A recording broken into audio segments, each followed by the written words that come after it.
Hi, you're on the Reddit Confessions channel. It started with 3 words that weren't even meant to hurt. Closeness doesn't matter. She said them while pulling on her socks, half distracted by a group chat notification. She didn't look up, just threw it out there like she was commenting on the weather or the laundry. But those words stuck. They didn't hurt at first. Not immediately. They just echoed. I went downstairs, turned on the coffee maker, listened to it sputter. Then I stood there in my robe, staring at the wall, trying to figure out why her words made the house feel colder. I didn't ask her to explain. That's my problem. I don't ask enough. I just wait. I wait for things to fix themselves. I wait for apologies that never come. I wait for someone to notice I'm not okay. And in that silence, things break. The next week, I didn't text her during lunch like I usually did. She didn't notice. So the day after, I didn't set a plate for her when I reheated dinner. She didn't comment. The week after that, I stopped sleeping in our bed. I moved to the couch. She said the space was probably good for both of us. Every time I gave a little less, she accepted a little more. So I kept going. I stopped asking how her day was. I stopped waiting for her to come home. I stopped pretending we were anything more than 2 strangers splitting rent. That's when she started noticing. She lingered in the kitchen longer, laughed louder at her own jokes, hoping I'd join in. Started texting me during the day again, just gifs and memes like we used to. I ignored them until she finally asked, "Are we okay?" And for the first time in my life, I didn't say yes to avoid the conversation. I said, "You said closeness doesn't matter. So I took your advice. Now I'm just living it." She looked at me like I'd slapped her, but I hadn't. I just listened. And now, for the first time in years, she's the one chasing me. After that night, nothing exploded. There was no screaming match, no suitcase packed in anger, no dramatic exit. Just an unsettling quiet that settled over the house like fog. It was the kind of silence that didn't just fill the space between words, it replaced them entirely. I stopped asking her where she was going when she left in the evenings. She stopped pretending she had anywhere specific to be. Sometimes she'd mumble something like out with friends or spin class, but the vague answers stopped bothering me. If she wanted to treat our marriage like a casual lease, I would let her. Month to month, emotionally unfurnished. That weekend, I did something small, but symbolic. I took down the anniversary photo from the hallway. The one where we're smiling in matching windbreakers on the coast of Maine. I didn't hide it. I just set it on a shelf in the garage next to the paint cans and an old fan we never fixed. She noticed. I know she did, but she never said a word. A few days later, she posted a story on social media. A boomerang of clinking glasses. A close-up of her lip gloss. A caption that read, "Needed this." No faces. No location. Just that vague digital whisper that screamed, "Look at me. Someone please look at me." I didn't reply. Didn't ask who she was with. I just scrolled past it like I would any stranger's post. That must have stung, because that night, she came home early. She stood at the kitchen island, fiddling with her keys. "You didn't ask where I was," she said softly. I didn't think I needed to. I replied without looking up. I was loading the dishwasher, something she always used to say I did wrong. She lingered for a moment, like she was waiting for an opening. But there wasn't one. I had boarded up the doors she used to walk through with ease. That's when the shift truly began, not in me, but in her. She started trying. Cooking meals she hadn't touched in years. Asking me if I wanted to watch something together. Laughing too loudly at jokes that weren't funny. Reaching for me in bed after months of lying cold and distant. But by then, I wasn't angry. I wasn't even numb. I was done. And she felt it. That realization, that she'd finally lost control of the one person who never fought back, hit her harder than any confrontation could. She started crying one night in the bathroom. She thought I was asleep, but I heard everything. The sobs, the muffled voice messages she kept deleting before sending. She was crumbling, and all I did was nothing. Exactly what she once said didn't matter. I don't think people fall out of love all at once. It's not like a light switch. It's more like a leak in the roof you ignore for too long. First it drips, then it stains, then one day the ceiling caves in. That's what living with Simone had become. A slow, quiet collapse I kept pretending wasn't happening. After I stopped reacting, she started overcompensating. She'd suggest last-minute movie nights, ask if I wanted to go out for a drink, even offered to plan a weekend getaway. "Just the two of us," she said, like she was trying to sound spontaneous. But every word felt borrowed from some couple's blog. None of it was her. Not anymore. I told her I was busy. I wasn't. I just didn't want to go through the motions anymore. That was the part she never understood. It's not the big betrayals that ruin people. It's the repeated indifference. The thousand small choices to not show up, not listen, not care. A few days later, I overheard her talking to someone on the phone in the laundry room. She didn't see me walk past the cracked door. Her voice was low, tense. He's shutting down. I don't know what to do. I thought he'd fight for us, but he's just checked out. There was a pause. Then she added something that I'll never forget. I think I broke something I didn't know how much I needed. That was the first time I felt something real from her in months. Not guilt, not regret, not love, just fear. The fear of someone finally seeing through her and choosing silence over chasing. I could have gone in, could have said, let's talk. But I didn't. Because for once, it wasn't my job to hold up both ends of a relationship she had long since dropped. Later that night, I opened the drawer where we kept our old notebooks, letters, birthday cards. I found one she wrote me years ago on our 5th anniversary. It said, "You are the calm I didn't know I needed." I sat there for a long time, holding that piece of paper like it could still mean something. But all I felt was this strange emptiness, like I was reading someone else's love story. The next morning, she tried again. Made my favorite breakfast, scrambled eggs with spinach and cheddar, just the way I liked them. She even used the blue plate I always preferred. I sat down, ate in silence, and when I finished, I said, thank you, but nothing else. That was the moment she cracked. She looked me dead in the eye and said, Ellis, you don't talk to me anymore. You don't look at me. You don't touch me. Are you punishing me? I shook my head. No, I'm just living the way you taught me. Distant, independent, optional. She blinked, mouth slightly open, like she didn't expect her own rules to be used against her. But it was never about revenge. It was about truth. And the truth was, I hadn't changed. I just stopped pretending her distance didn't hurt. I went back to washing my plate. And behind me, I could hear her breath catch, like someone who'd just realized they were drowning, and no one was coming to save them. I used to fantasize about big moments, someone begging for forgiveness, a dramatic apology in the rain, her finally realizing what she lost. But real life isn't like that. In real life, endings are quiet. They slip in through the cracks, unnoticed, until suddenly everything feels unfamiliar. That's how I felt sitting across from Simone at the dinner table that Thursday night. Same table, same chairs, same woman, but none of it felt like home anymore. She had made her effort, I guess. The breakfast, the awkward smiles, the how was your day questions. But it was like watching someone perform a play they hadn't rehearsed. She didn't know the lines anymore. She kept reaching for a version of me that no longer existed. The version that made excuses for her coldness. The one who clung to routine, who begged for connection even when it came in crumbs. That man was gone. I didn't mean to punish her. Honestly, I didn't. I wasn't trying to play a reverse psychology game. I was just exhausted. Imagine begging someone to notice you for months, and when they finally do, you've already buried the part of yourself that cared. That night, she broke the silence between bites of pasta.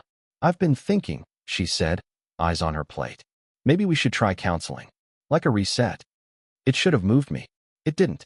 I nodded politely and said, if that's something you want. She looked up, startled. You don't want it? I shrugged. You said closeness didn't matter. I'm just living by that rule. Her face changed then, tightened. She put her fork down slowly. You're really not coming back, are you? That was the first time she admitted it. That what we had wasn't on pause, it was disintegrating. And I wasn't reaching for the pieces anymore. Later that night, I found her sitting in the dark living room, curled up on the couch, holding her phone but not looking at it. I walked past her without a word. She didn't stop me. She didn't say goodnight. The next day, I got a text from a number I didn't recognize. No name. Just a message. She's slipping. She talks about you more than you think. Just don't give up on her yet. I stared at it for a long time. My hands shook a little. It felt like someone reaching out from behind a curtain, trying to redirect the show. But I didn't reply. I had nothing to say. That evening, Simone came into the kitchen as I was cleaning up. I miss you, she said. I miss us. I turned to her and said quietly, you miss what you didn't value when you had it. She stepped back like I'd hit her. I wanted to reach out. I wanted to hold her, tell her I was just hurt, not gone. But I couldn't lie to her, not even kindly. Something had shifted too far. And for once, she wasn't the only one choosing distance. I was too. And the worst part? I think that scared her more than anything else. I've stopped wondering if she ever really loved me. That used to be my obsession, rewinding every memory, every smile, every kiss, trying to determine when the affection started fading. But lately, I've realized something worse. Maybe she did love me. And maybe she just didn't know how to hold on to something gentle without slowly crushing it. Simone used to be magnetic. People noticed her when she entered a room, not because she was loud, but because she carried this effortless confidence. She always seemed like she was 5 steps ahead of everyone. That's part of what drew me in. I used to think I was the anchor in her life, the one place she didn't have to perform. But now I wonder if I was just the background, steady, quiet, forgettable. After she said she missed me, things got messy. She started doing the things she used to make fun of, leaving notes in the bathroom mirror, texting me pet names she hadn't used in years. Even putting on the flannel shirt of mine she used to say made me look like an off-brand lumberjack. I noticed. Of course I noticed. But I couldn't react the way she wanted me to, because it felt like watching a stranger try to play a role they abandoned mid-season.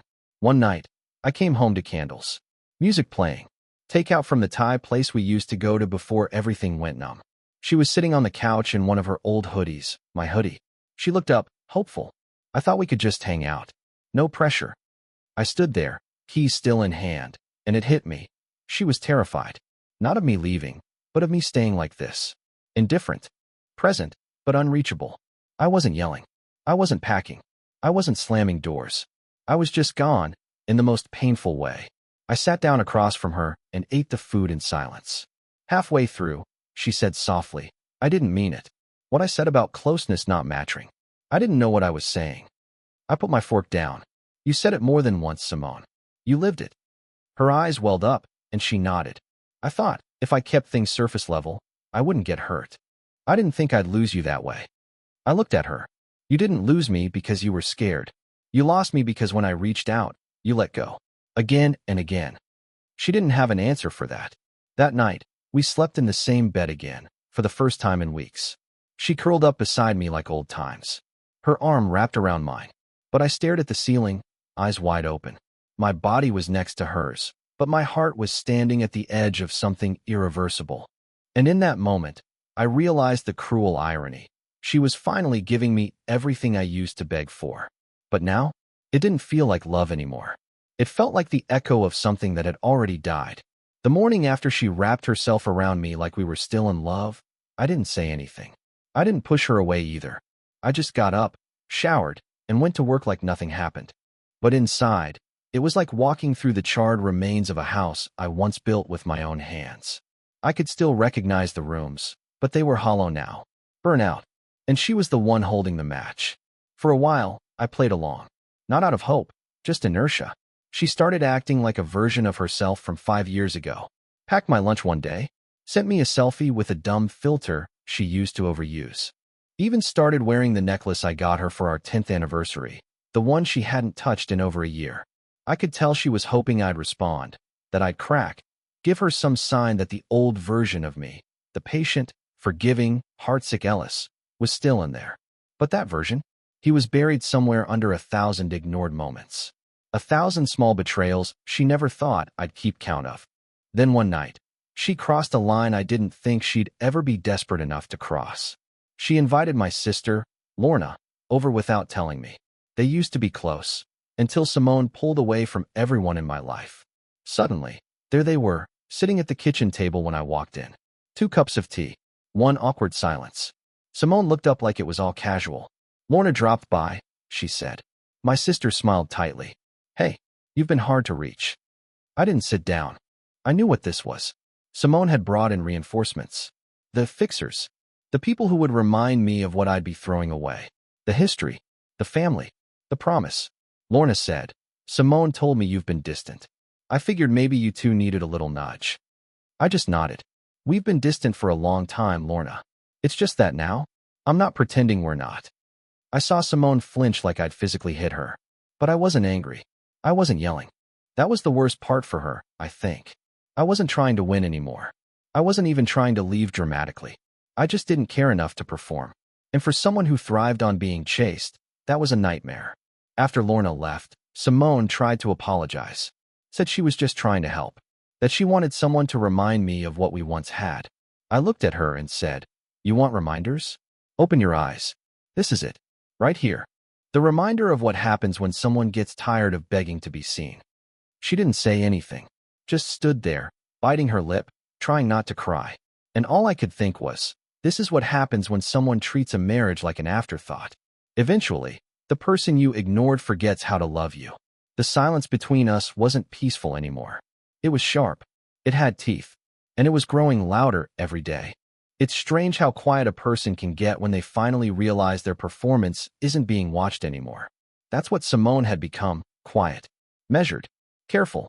The woman who once tossed dismissive phrases at me like "closeness doesn't matter" now hung on to every word I said, as if each one was a thread keeping her tethered to the version of me she was desperate not to lose. But it was too late. A week after the ambush with my sister, she asked me if I still wanted to be married. We were in the car, stuck in traffic. On the way home from some grocery store run she insisted on doing together for old time's sake. Her voice cracked when she asked it, like she already knew the answer but needed to hear it confirmed out loud. I didn't look at her.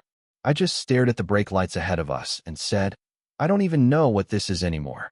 It feels like a museum of something that mattered once." She let out a soft, broken laugh. "So that's a no." I didn't answer. I didn't have to. That night, she didn't come to bed. I found her asleep on the couch, TV still playing some muted cooking show, a wine glass half full on the coffee table. Her phone was in her hand, notifications lighting up the screen. One caught my eye, someone named Marlon. Just a few words previewed. "You okay?" I stared at it longer than I should have. I wasn't snooping. I didn't care about the messages anymore. But I knew the name. She'd mentioned him once. A coworker from those late planning meetings that started popping up around the same time her phone started living face down on the nightstand. I didn't say anything the next morning. Not because I wanted to avoid conflict, but because I realized something chilling. I didn't feel jealous. Not even a little. And when you stop caring about who your wife is messaging at midnight, that's not forgiveness. That's detachment. The following evening, she tried one last move. The one card she thought would still work. She pulled out an old photo album, the one we made the year after our honeymoon. She placed it in front of me at the table while dinner burned in the oven. "Do you remember this trip?" she asked, pointing to a photo of us in Nashville, her hair tangled from wind, me holding a ridiculous, oversized pretzel. I nodded. "Yeah, you were happy back then." She stared at me. "We were happy." "No," I said calmly. "I was happy. You were distracted even then. I just didn't want to admit it." Tears started forming, and I hated how numb I felt watching her unravel. Not because I enjoyed her pain, but because it didn't move me anymore. She cried like someone begging for air after holding her breath too long. But I was done offering CPR to a relationship that flatlined while she was texting other people behind my back. I got up, went to the oven, turned it off, and said, "You don't get to act like you're still inside this marriage just because the consequences finally showed up." She didn't respond. She couldn't. Her face said everything. She wanted freedom. She got it. Now she's drowning in it. 2 weeks later, she finally asked me the one thing I'd been waiting to hear, not because I wanted her to say it, but because I needed to know if she'd ever understand. "Ellis, are we beyond fixing?" She whispered from across the table, her voice barely holding itself together. I didn't answer right away. I watched the steam rise from my coffee. The clock ticked behind her. The same clock that used to fill this house with routine and safety. The same one that counted down every minute we both stopped trying. And then I said the truest thing I've ever said in my life. "I don't think we're broken. I think we just stayed quiet for too long while the cracks got wider. And now, we're standing in separate rooms, pretending we still share the same house." She cried again. But this time, I didn't feel like I was the villain in her downfall. I was just the mirror she'd finally chosen to look into. A few nights later, she moved into the guest room permanently. I helped her carry her boxes. No yelling, no guilt, just two people cleaning up what they both let rot. And you know what the strangest part is? I didn't feel alone. I felt clear. I wasn't angry anymore.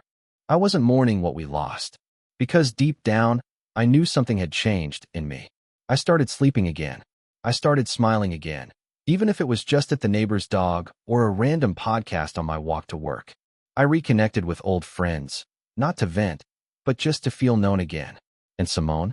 She eventually said she wanted to go stay with her sister for a while. I didn't fight it.